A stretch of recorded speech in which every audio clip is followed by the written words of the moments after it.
পাঞ্জাব হরিয়ানা থেকে পাকিস্তানের হয়ে গুপ্তচর বৃত্তির অভিযোগে 6 জনকে গ্রেপ্তার করা হয়েছে। এক মহিলা সহ 6 জন পাক গুপ্তচর গ্রেপ্তার হয়েছে।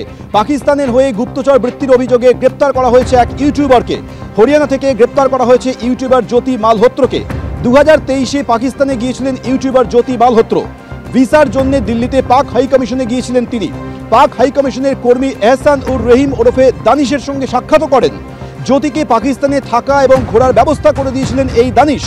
ভারতের গুরুত্বপূর্ণ তথ্য আইএসের কাছে পাচারের অভিযোগে গ্রেপ্তার করা হয়েছে এই ইউটিউবারকে। এক মহিলা সহ মোট 6 জনকে গুপ্তচর বৃত্তির অভিযোগে গ্রেপ্তার করা হয়েছে পাঞ্জাব হরিয়ানা থেকে। বিস্তারিত বলবেন আমাদের প্রতিনিধি সন্দীপ সরকার রয়েছেন। সন্দীপ, দেখো অনেকদিন থেকেই এই ইউটিউবার তিনি নজরে ছিলেন। তার কারণ হচ্ছে যে তার পাকিস্তানে যাওয়া এবং তার সেখানে গিয়ে তিনি কার কার সাথে দেখা করেছেন, কি করেছেন সেই বিষয়ে কিছু সূত্র কিছু তথ্য গোয়েন্দাদের কাছে ছিল।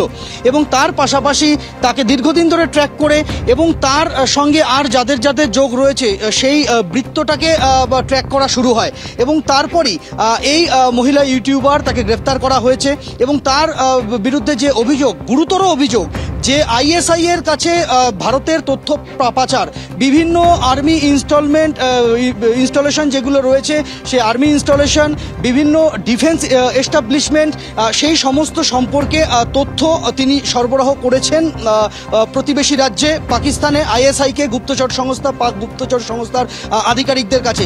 এই হচ্ছে মোটের ওপর তার বিরুদ্ধে অভিযোগ। এবং তার সূত্র ধরে আরও বেশ কয়েকজনকে আটক করা হয়েছে, যাদেরকে জিজ্ঞাসাবাদ করা হচ্ছে। পাঞ্জাব এবং হরিয়ানা এই দু জায়গা থেকে মোট 6 জনকে গ্রেফতার করা হয়েছে।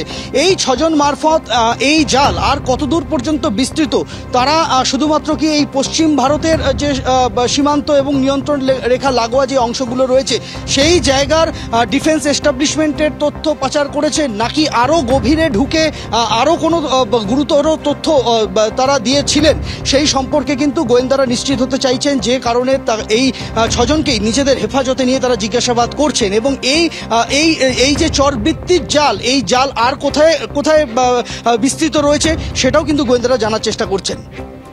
সন্দীপ, তোমাকে ধন্যবাদ। এদিকে পেহেলগাঁয়ে 22শে এপ্রিল যে ভয়াবহ হিন্দু নিধন যজ্ঞ হয়েছিল, যেখানে যে জঙ্গিরা গুলি করে 26 জন নিরীহকে মেরে ফেলেছিল, সেই জঙ্গিদের খোঁজে লাগাতার তল্লাশি চলছে উপত্যকা জুড়ে। মধ্য এবং উত্তর কাশ্মীরে বিভিন্ন জায়গায় অভিযান চালাচ্ছে এসআই অর্থাৎ স্টেট ইনভেস্টিগেশন এজেন্সি। সোপোর এবং বারামুলায় তল্লাশি চলছে। এর আগে দক্ষিণ কাশ্মীরের সোপিয়ান এবং পুলওয়ামার ত্রালে জঙ্গি দমন অভিযান চালিয়ে বড়সড় সাফল্য মেলে। অভিযানে নিরাপত্তা বাহিনীর গুলিতে লস্কর এবং জৈশের 6 জন জঙ্গি নিহত হয়। লস্করে তো এবার 3 জন জঙ্গি এবং জৈশে মোহাম্মদের 3 জন জঙ্গি, অর্থাৎ মোট 6 জন জঙ্গিকে 48 ঘন্টার মধ্যে নিকেশ করে নিরাপত্তা বাহিনী এবং ভারতের সেনা।